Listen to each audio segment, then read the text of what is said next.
নারীরা ভুলেও 3 ধরনের বোরকা পরবেন না। যদি পরেন এই বোরকাই আপনাকে জাহান্নামের দিকে নিয়ে যাবে। দেখুন এই বোরকা সম্পর্কে, এই পর্দা সম্পর্কে আমার বিশ্বনবী তিনি কি বলে দিয়েছেন। মা বোনেরা, এই অ্যাডভাইসটা, এই কথাগুলো আজকে আপনাদের জন্য। এখানে আপনারা কি যারা আছেন আপনারা অবশ্যই পৌঁছে দেবেন আপনার স্ত্রীর কাছে, আপনার কন্যার কাছে, আপনার মায়ের কাছে, যে এই ধরনের বোরকাগুলো পরা যাবে না। Those the female are watching me right now, I'd like to request, আপনাদের এই প্রবলেমটা আছে, আপনারা পর্দার জায়গায় এমন বোরকা ব্যবহার করেন লুলুপ দৃষ্টি পুরুষদের আরো বেশি পরিমাণে পড়ে, ঠিক কিনা? বিশ্বনবী তিনি বলে দিয়েছেন 4টি কাজ যদি কোনো মহিলা করে, 4টি আমল যদি কোনো মহিলা করে, রব্বুল আলামিন তাকে দয়া করে জান্নাত দান করবেন, জান্নাত দিয়ে দিবেন। 4টা কাজ, কয়টা? 4 অ্যাক্টিভিটিস, 4 আমাল। 4টা কাজ যদি সঠিকভাবে নারীরা করতে পারে আল্লাহ পাক তাদেরকে জান্নাত দান করবেন। 1 নম্বর কাজ হচ্ছে ফরজ ইবাদতগুলা, নামাজ, রোজা, এই যে ফরজ ইবাদত যেগুলো আছে এগুলো আদায় করতে হবে। Number 2, it's the most important, সেটা হচ্ছে পর্দা করতে হবে। কি করতে হবে? পর্দা করতে হবে। বর্তমান সোসাইটিতে পর্দা ঠিকই হয়, বোরকা ঠিকই পড়ে, কিন্তু এই বোরকা কি ভয়ঙ্কর বোরকা চিন্তা করতে পারবেন না। বোরকা যেটা বডি আপনাকে ঢাকবে সেই বোরকাই, যে বোরকা আপনাকে জান্নাতে নেবে সেই বোরকা আপনাকে জাহান্নামে নেবে। কথা কি বুঝতে পেরেছেন? আমি বোরকার ডিজাইনগুলো বললে আপনারা বুঝতে পারবেন যে কি কারণে আমি আজকে আলোচনাটা করছি। দেখুন বর্তমান সময় কি টাইপের বোরকা আছে বাজারে। ফ্লোরা, বর্মি, র্যাপিড, সিকোয়েন্স, বেরিখ, কিয়ামা, আফগান, ইরানি বোরকা, আফগানি বোরকা, সাউথি বোরকা, তারপরে হচ্ছে ইন্ডিয়ান বোরকা, চাইনিজ বোরকা। বোরকার অভাব নাই, আবার বাংলাদেশি বোরকাও আছে।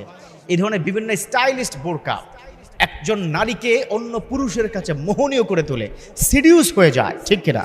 বর্তমান সোসাইটিতে আমাদের বোরকার ঢং দেখলে আশ্চর্য হয়ে যাবেন। বোরকা একটা শরীরকে আবৃত করে রাখবে, শরীরটাকে ঢেকে রাখবে, অথচ সেই বোরকাই হয়ে যায় আপনার জাহান্নামের কারণ। যেমন বিশ্বনবীর হাদিস তিনি স্পষ্ট করে কি বলে দিয়েছেন, নারীরা পর্দা করবে এমনভাবে যাতে করে তার শরীরের কোনো অংশ কি দেখা না যায়। পর্দা হচ্ছে চুলের গোড়ালি থেকে পায়ের নখ পর্যন্ত, এই পুরোটাই হচ্ছে নারীদের জন্য পর্দা। কোনো অংশ যাতে করে অন্য কেউ না দেখে। যেই বোরকা আপনাকে জাহান্নামে নিয়ে যাবে, 1 নম্বর বোরকা, টাইট ফিট যে বোরকা, বডি দেখা যায়, বডির শেপটা বোঝা যায়, সেই বোরকা কিন্তু পরলে আপনার পর্দা আদায় হবে না। আজকাল কি নারীরা এত টাইট ফিট বোরকা পরে, বডির 3 পিস যেগুলো পরে না তার চেয়ে তো এটা টাইট হয়। অতএব এই বোরকা কিন্তু আপনার পর্দা হচ্ছে না, এই বোরকা আপনার জাহান্নামের কারণ হয়ে যাচ্ছে।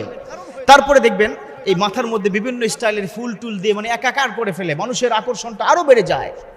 ঘরে থাকে নারীরা বুয়ার মতো, আর বাইরে যখন যায় তখন তার মেকআপের অভাব নাই, ঠিক কিনা? সমাজের মধ্যে দেখবেন স্বামীর সামনে তার খুব একটা সুন্দর ড্রেস আপ সে পরে না, ঘরেই তো আছি, তো বাইরে গেলে আপনি কাকে দেখাচ্ছেন এই রূপ, কাকে দেখাচ্ছেন এই যৌবন? এটা কিন্তু চিরদিন থাকবে না। আল্লাহর কাছে প্রশ্নবিদ্ধ হবেন আপনি, আল্লাহ আপনাকে ধরবে। তাহলে আজ থেকে নারীরা টাইট ফিট বোরকা পরবে না। যদি তাই পড়েন তাহলে জাহান্নামের জন্য প্রস্তুত হয়ে যান। 2 নম্বর হচ্ছে যেই বোরকা নিচের দিকে কাটিং থাকে, তেরা বেকা, অর্থাৎ পায়ের গোড়ালি এবং উপরের হাঁটুর কি কাছাকাছি পর্যন্ত আপনাকে দেখা যায়, এই বোরকা কিন্তু পরবেন না। 2 নম্বর হচ্ছে ইন্টারন্যাশনালি ইসলামিক যারা স্কলার মানে বিশ্বের মধ্যে, তারা বর্তমান সোসাইটিতে বলছে যে মুখটাও কিন্তু এখন পর্দার অংশ। কারণ আমরা সবাই জানি যে face is the capital of body. এই ফেসটা হচ্ছে বডির রাজধানী। এই ফেস দেখে বোঝা যায় সে কি সুন্দরী নাকি সুন্দরী না। ফেস দেখে কি বোঝা যায় না বলুন? সো ফেসটা কি আজকাল ঢেকে রাখতে, এটা কিন্তু ইসলামিক স্কলার ইন্টারন্যাশনালি যারা আছেন তারা বলেছেন, তারা ফতোয়া কি দিয়েছেন, ওয়াইসি থেকে ফতোয়া আছে, সৌদি আরব থেকে ফতোয়া আছে, যে মুখমণ্ডল খোলা রেখে যদি কোনো নারী চলে তার আকর্ষণটা সেখানে চলে যায়, পুরুষটা মাইল হয়ে যায়। অর্থাৎ এদিকেও কিন্তু আমরা খেয়াল করব।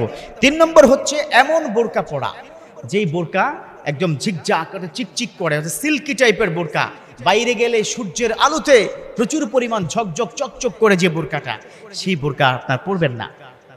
পুরুষরা কিন্তু একটু আকর্ষিত হয়ে যায়, আর পুরুষ আকর্ষিত হয়ে যদি কোনো অশ্লীল চিন্তা করে, কোনো জেনার চিন্তা করে ফেলে, মনে রাখবেন ওই জেনার গুনাহ কিন্তু ও মা ও বোন আপনাদেরকে বলছি আপনাদের আমল নামায় চলে আসবে।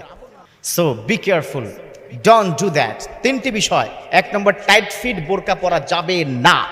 সৌদি আরবে যান, গিয়ে কি দেখেন একেবারে এমন ভাবে বোরকা পরে বডির কোনো অংশ দেখাই যায় না, এভাবে আলখেল্লা টাইপের বোরকা। এখন থেকে 30 বছর আগে আমার মা বোনরা কিন্তু তাই পড়তো, কিন্তু কোন যুগ আইলো রে, আমার মা বোনদের মাথা খাইলো রে।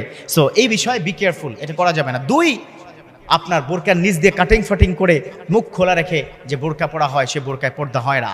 3 নম্বর হচ্ছে সিল্কি টাইপের জিগজাগ, বাইরে গেলে রং চং দেখা যায়, পুরুষদের দৃষ্টি খারাপ দৃষ্টি পড়বে, সেরকম বোরকা পরা যাবে না। আল্লাহ পাক আমাদের মা বোনদের বুঝার ও মানার তৌফিক দান করুন, আমিন।